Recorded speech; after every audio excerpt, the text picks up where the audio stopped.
Floods are a universal thing. They're not just related to our area, they're related to all capital cities, as we've seen in recent times, regional areas, etc. They can hit anywhere at any time. You have to be prepared, and part of that preparation is your planning. As you see here on the counter, we have some of the essential items that you may need during a flood. Plus I also have just up here a pack of gear that I keep ready to go in the event that we have to evacuate.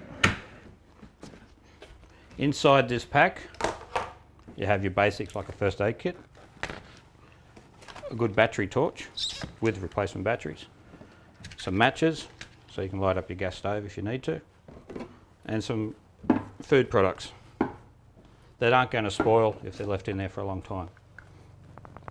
Also water and sandbags if you require them. A couple of other things that I also have in my preparation is I have a waterproof, fire resistant safe for keeping all of our essential stuff such as passports, major documents you need, wills, etc.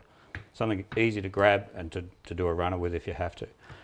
Also have another one of these containers which contains things like the kids' report cards from school, vaccination records, things like that, even old photo albums. You might be old school, still have a couple of old books around, you want to keep those photos.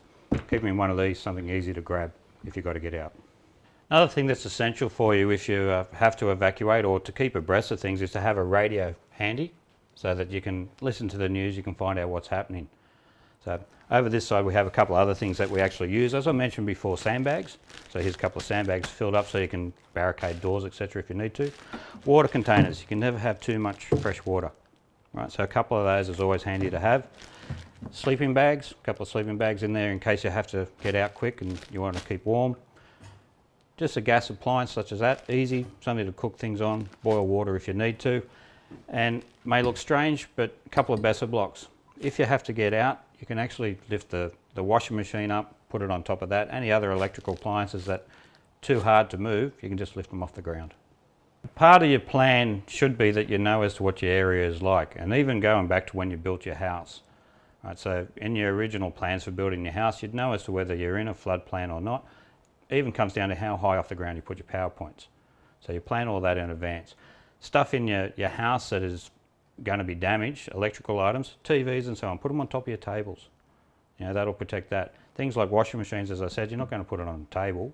You can lift it up and put it on a couple of bricks. Fridges, a bit heavy to move, but anything you can move, try and get it out of the way.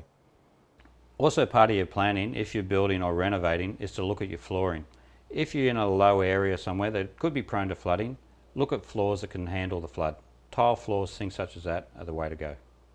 Part of your preparation as well is what's outside your house. So making sure that your gutters are clean, downpipes have got good flow of water and so on, so they're not going to back up and come through your ceiling.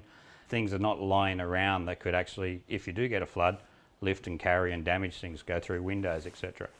Your sandbags, they're good for diverting water flow, same as a good tarp. If you've got a good tarp handy, that can help to divert the water flow as well.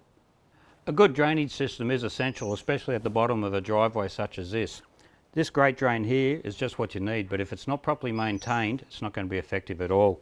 What you have to do is just make sure, once you lift the grate up, that inside of it you don't have a build-up of leaves and rubbish. This will just stop your water flow.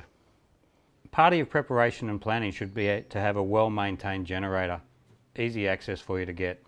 If the authorities do cut the power, this gives you an option of how to run power for your house, to keep your fridges, freezers active if needed.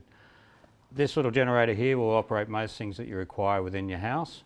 Main thing to do, it's operated outside, it doesn't go inside the house, so you need a good heavy-duty extension lead to get the power in, and make sure that you have a plentiful supply of fresh fuel for the generator.